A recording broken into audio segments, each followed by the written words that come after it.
Hello everyone, this is Özgür. Happy 2025 and I wish everyone many happy landings.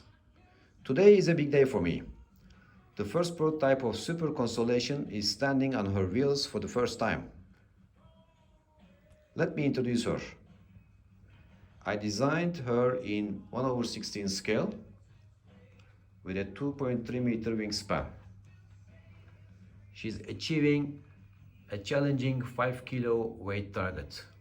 It's fully printed and fully scale. Let's operate the control surfaces now. The ailerons. Let me move the tail. She has split flaps. I'll skip the landing gear for the moment. They're not connected yet anyway.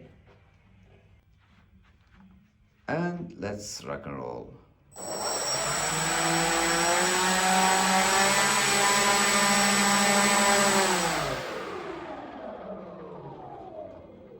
We are ready for the Mainden, waiting for a nice, warm, sunny day.